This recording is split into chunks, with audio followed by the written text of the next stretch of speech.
Hi,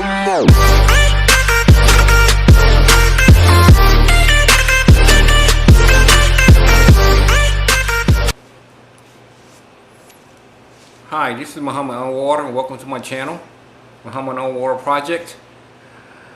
Don't forget to leave a comment, like, and subscribe to my channel. You can also follow me on Facebook, Muhammad Anwar, and on Instagram, Muhammad Anwar Project. Today's topic is going to be about a Christian converted to Islam in prison.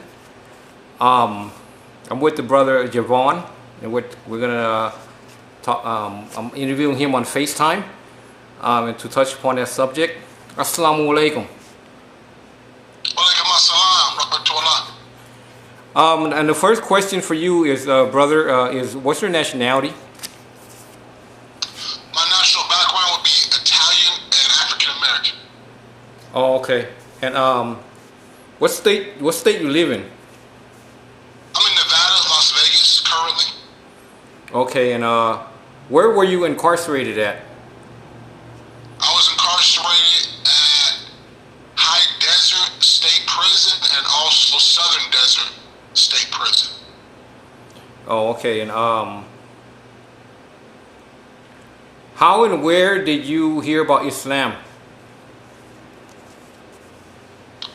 My first actual mention of Islam was actually through, as a young boy, probably 12, 13, through the documentary of Malcolm X, as far as hearing the first words and understanding just Islam. I didn't know what it was, you know. I really didn't grow up religious. My mom didn't practice anything. My mom was Catholic, so nothing really was introduced but the media. Before 9/11 and things, it was back like doing the history of Muhammad Ali and Malcolm X, just being introduced first to Islam through that way, thinking it was just another religion. Right. Yeah, that was my first real mention of what Islam is. And why you choose Islam? Well, I chose Islam in penitentiary for various reasons. The main reason, I was a staunch Christian. You know, I dabbled with Christianity growing up. Like once I became of age and understanding, and it was brought to me about Jesus and things of that nature, and on face value, it made sense to me. On face value, how their doctrine, how it was introduced. And so I accepted Christianity at an early age. Growing up, I didn't question anything else, I just accepted the religion. It wasn't until I went to prison, until I started really going into the Bible and really reading Old Testament, New Testament, different chapters, life of the prophets, of Jesus, and other things of that nature, trying to get an understanding through a Christian mindset. And it was my, I want to say, ego. I wanted to save everybody, so I was asking everybody, why do you believe what you believe? Jesus is the only way, this and that. And so the Muslim brothers didn't respond to me as I thought they would with a bunch of, reasons. They basically just gave me reading material. They gave me things like, there's a book called My Great Love for Jesus Brought to Me to Islam. And there's another great book called Muslim Christian Dialogue. And a third book was also the introduction of Jesus, how it sits in Islam. And so after reading that and then conversing with them, it was some real strong connections from what Jesus says in the Bible and what Prophet Muhammad, peace be upon them both, says, in hadiths and the Quran. And I really questioned why I believed what I believed, especially after reading the Christian-Muslim dialogue, which broke down the entire doctrine and dogma of the Christian faith.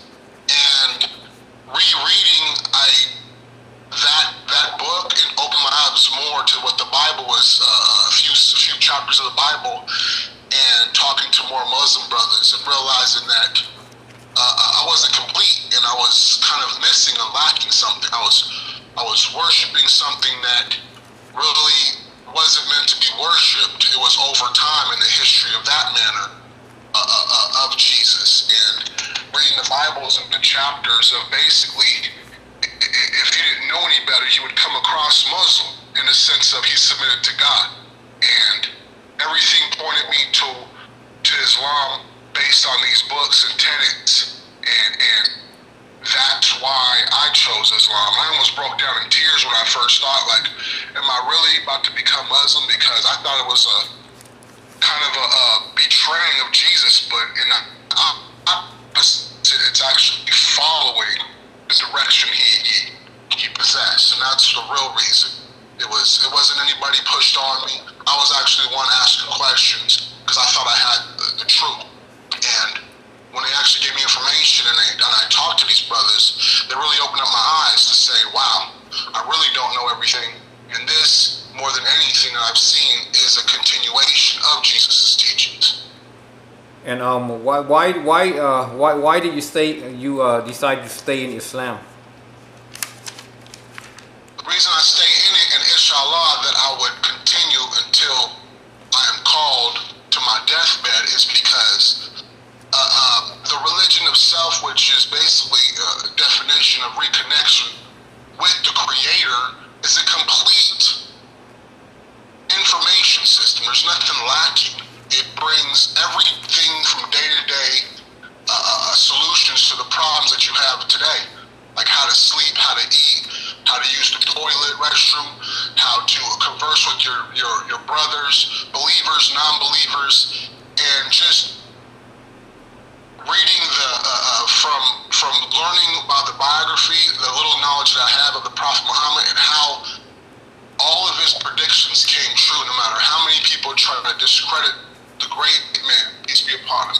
All those predictions came true, and science is now starting to catch up with the predictions. For instance, I believe there's a hadith where it says, Allah does not like you to sleep on your belly. And so, yeah, and that's forbidden, basically forbidden. And now medical research is now coming up to say it is bad for your back, because the harder the spine tends to bend if you sleep on your belly, because you have soft parts in the front and the hard part, the hard spine is on your back, and it tends to bend, and it's ruining for your spine. So doctors suggest lay on your back now, or lay on your side, as the Prophet said over 1,400 years ago. And I believe the hadith goes somewhere shaitan is on your back in a sense, and it just confirms more and more research. The more founded I know that this is the truth, and I don't consider it like another religion in the sense of, oh, it's a sect. It's brought down, like Jesus said, he is the true vine. This is direct information brought to a holy one of God, a prophet, a select man, set apart, who did things every time, all the time, to the best of his ability, which you would call holy, and a shining example. And I've seen more times of his good character than people trying to assassinate the Holy Prophet, peace be upon his character, that he would always produce. And the few things that I've heard that are negative toward him can easily be explained away. Because to me, why stay in it, if what all the negative things they say about the Prophet are true, there's no way that a bigger following as it is today would still be around. Because no one's following Genghis Khan, no one's following Hitler in such a large and fast degree, no one's following atrocious dictators. This man was come with such a strong message, such a strong character. He was called truthful, he was called trustworthy, even before his prophethood. So his entire life just amazed me. And lastly, what I like about it, because unlike Jesus, peace be upon him too, we have more information about the Prophet. We have hadiths, we have sayings, we have trusted sources we can go to. Oh, he did this, he said that, he thought this. Jesus, there's so much missing of what he did day to day, and that's what, as a Christian, I was clinging to. Because if I'm a Christian, I'm following Jesus. And there's so much missing that I can't really clutch onto to be a good Christian, in a sense of how he would find this situation. project that situation. There's no comparative compiling, in my opinion, of his proper sayings. And so, one thing that pointed me to Muhammad was his prediction about one that would come after. You know, it's been debated about Holy Spirit and whatnot, but to me, it opened up my eyes, and Allah has opened up my heart to say that is the Holy Prophet, the seal and the final message. And so that's why I stay in Islam, because nothing after all the so-called prophets after Muhammad has not even come close to what this man has done, what Allah has allowed this man to do. So that's the reason why I stay in the religion. Okay, and how long have you been Muslim? I'm going on, inshallah, going on 2.5 years now. Oh, okay, alhamdulillah. And before we make a transition to Islamic service in the Nevada State Prison, do they serve pork in there, Nevada State Prison? For child? The state actually banned pork products. Oh, okay. Even if you have no problem eating pork, they don't serve pork at all in there. They provide services such as what they call common fare.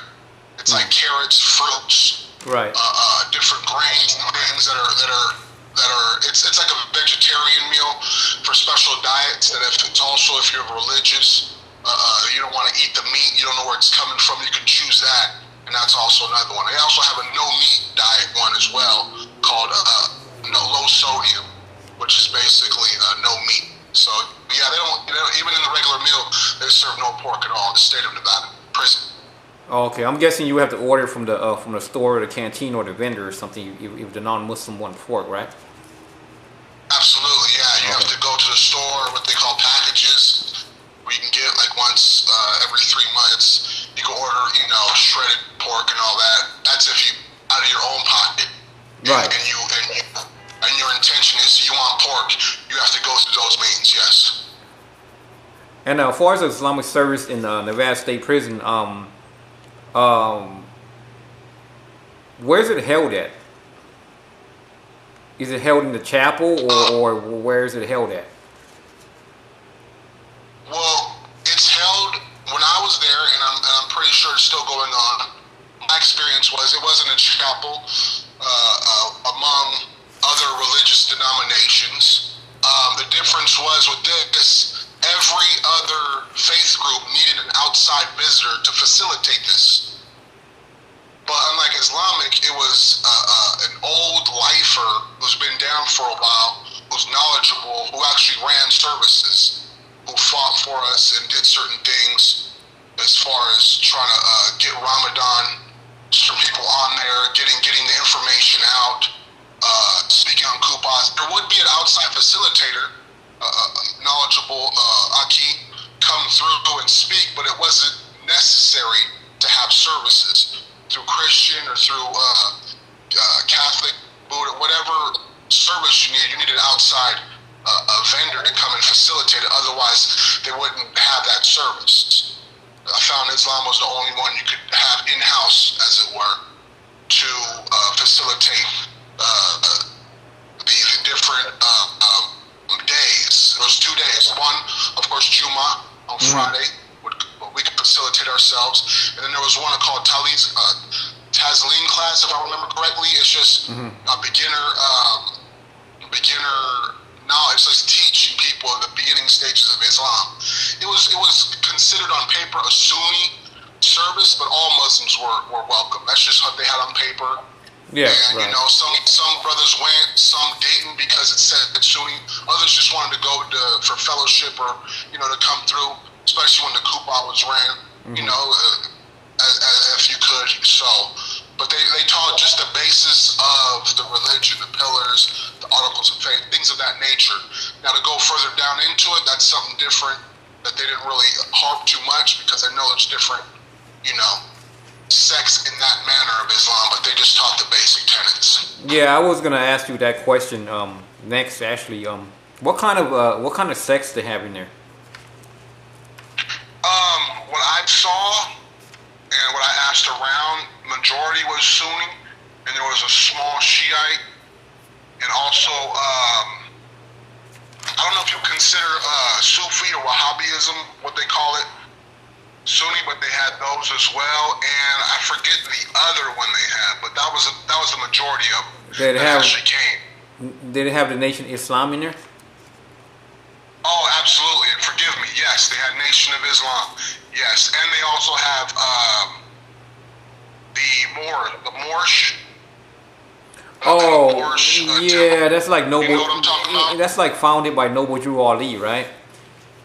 Yeah, they had that as well. Forgive me. Yes, you brought up my memory. Yeah, they had Nation. That was also like another. They had them as well. We all did Ramadan together. Oh, okay. And, but they had their services, and then we had ours, the Orthodox. So, yeah, they had Nation. Yes. So, let me get this clear. It was as far as Juma's concerned, everyone that called himself Muslim would go to the same Juma, right? Friday prayer, right? You wouldn't be separate, right? Not only ones that were separate services were Nation. Other than Nation, all of the brothers, all of the Akis would come to Juma that were willing. Yeah, they was all welcome. Did you guys ever feuded or clashed or had a disagreement, argument with different sects there? Oh, plenty. Oh my goodness.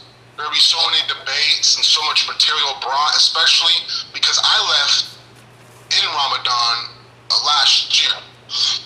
And so in the course of that, there was, we come together for the prayer and the coming together, and then after prayer, we get our meal, and waiting to get our meal, that's when, people would have, there's certain groups come together, and some would ask this question, some would ask that question as far as clashing.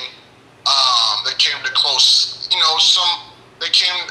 some conflict to a point, but it was always just based off material that they learned and what they were trying to show each other. So there was a bit of clashes, even with the Nation in there. With their I don't want to call it rhetoric, but with their information that they were trying to bring too. Because new bloods were coming in and trying to soak up information, so they were inclined maybe to the Nation, but then a Shiite would go and be in their ear, and they would bring that information. It would be like third party. So there'd be a few clashes, but ultimately it was respect. It was just difference of opinion.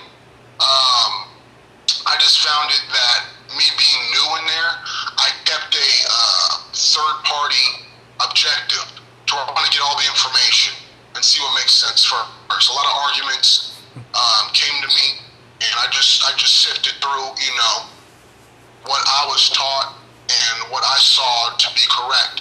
Now I'm still learning myself, but as far as that information, I try not to get caught up too much in the debates on that, because it can get heated, and a lot of people can be, Shaitan can take you down that road, which at the end of the day, it's not about how much information you know on that, it's about how you treat the brother. And if you're bringing so much information, you're almost disrespecting the brother in a sense, then it's not worth it. And that's what I've seen. That may be my humble opinion, but there's ways to go about doing. And I just felt like, for the most part, it was respectful, but there was some instances it was like, man, brother, let's calm down. Let's just agree to disagree, because this ain't going nowhere, But, that's how it is. And the Islamic service that were held in there, they were in was they in some type of room or some type of building or something? And was it shared with the Christians or anything like that, or is it just strictly for whoever for different times? It was the same building, because how the yard is built. It was a building shared with Christians, shared with other denominations, faith. It was just a lot of times would be a lot of dates and times we would have to share the building with the same, because I went to the same building as a Christian that I went when I converted. Crossed over. It was the same building. It was just different times, so it wasn't really set apart like no. Okay, and far as Islamic service and being a Muslim in Nevada State Penitentiary, I know as far as California State Penitentiary, certain races cannot attend because of prison politics in there, and their people won't let them attend. As far as the Mexicans and whites, they can't attend Islamic service. Only blacks and Asians can attend in California. Now, Nevada State Penitentiary, is it, you know, what race can attend? You know, if any, or you know, or all can attend? Can you explain? Yes, and I see, you know, that's how California, and they're like more, what I like to call it is Nevada has always tried to play catch up in a sense. Like they try to emulate California. It's not as serious with race. They have the rules outside of services, but every and any race can come to services. They're not going to have an issue. Now, if they belong to like a certain gang, they may say, no, you can't go, or no, you can't share with it. You can't, you know, with different races, you can't share food and all this and that. But as far as attending the services, I haven't found in my experience that they're stopping. Only way they would stop them from going to service if they're having like a set meeting to where something got set off and there was like tensions between them. But if there was no tensions at that time, they would allow them to go. But if there was tensions to where something got off, to where there was an issue, a conflict with another race, no, they couldn't go to service because they had to be together. They had to choose. Only when in times of conflict between different races would they stop from going to service. If it was just a regular day-to-day, you can go by all means. It wasn't an issue. Nevada isn't that strict as far as politics, but they have some politics. It's just not as hard or as pushed severely as California. So, from my understanding, from what you're telling me, as long as they're not gang affiliated, right? As long as they're not from a certain prison gang, they can attend Islamic services. They would have to be a non-affiliate, pretty much, whatever race they might be. That's what I'm getting out of your answer. And furthermore, do they have a Muslim car in there? And how does the Muslim car react to that, as far as like, you know me joining the Muslim car and getting out of there, you know, totally, you know, running with them besides running with their people? How that works, what I saw is if they did run with, you know, whatever gang it was, then yes, they would ultimately, when it came down to it, choose. And if you were running with that gang and say you wanted to go to services, they would make you choose. You're either going to run with us or you're going to go to service with them and basically be an outcast. Because as far as the Muslim card, there wasn't a Muslim card as far as a united front. It was a loose affiliation. Like, yeah, so that's the Aki there, that's him. You know, if there's an issue, I got his back. Or if he needs something, hygiene, you know, canteen, whatever it is, I'll get him. But as far as clicking up as a gang mentality, it wasn't there. We were just there basically together as Muslims, but it wasn't like a gang clique, because at the end of the day, it's not the gang. The gang is not as strong because how the yard's set up. You have to understand Nevada. If there's any tensions, like they shipped a lot of shot callers or a lot of old lifers to Arizona to get them out. And there's some yards where it's totally PC. And so any type of, like, if you ever have any type of something on your file, you're shipped to like it's maximum called Ely. It's like in the middle of Nevada. So there wasn't too much pushing of that issue, because how the warden or whoever's in charge set up the yard.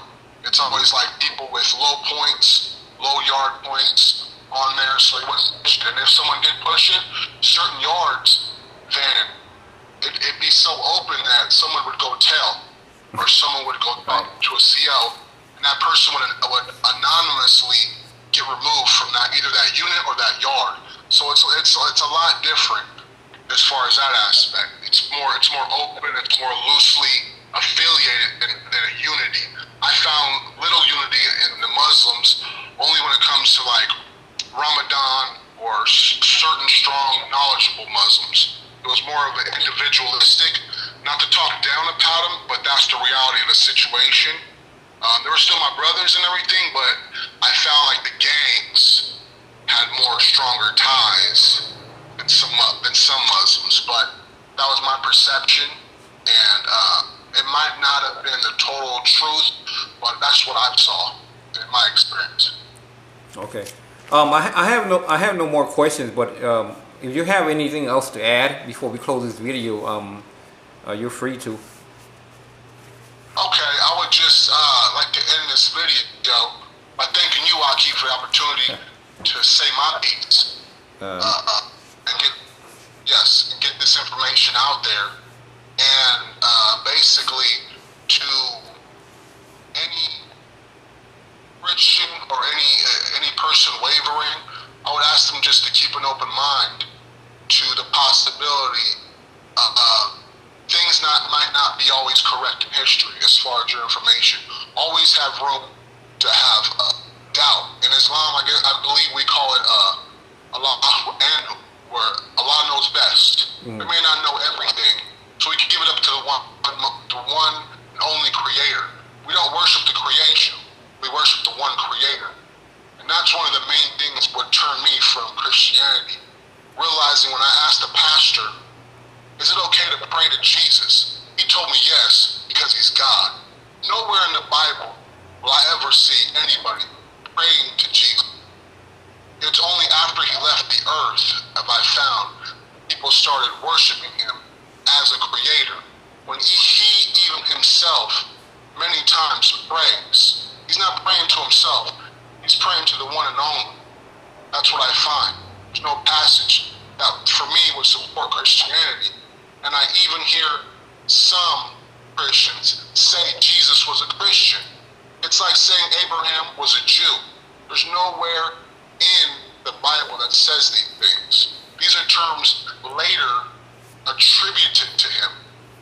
Islam, submission to the Most High God, by its very definition, the name is far superior than any faith group because it gives a blanket understanding of what you're following. Muslim, a person who submits his will to the Most High, can be any person following their Creator by their instructions. And that's why, another reason why I stay in Islam, and that's why, to me, Islam, being a Muslim, by its very title, is far superior and more truthful than any other way of life on earth. Thank you. Yeah, and and thank you, brother. And this concludes our video. Don't forget to leave a comment, like and subscribe to my channel and support my channel. Brother Javon, I appreciate it. Barakallahu Feek for letting me interview you.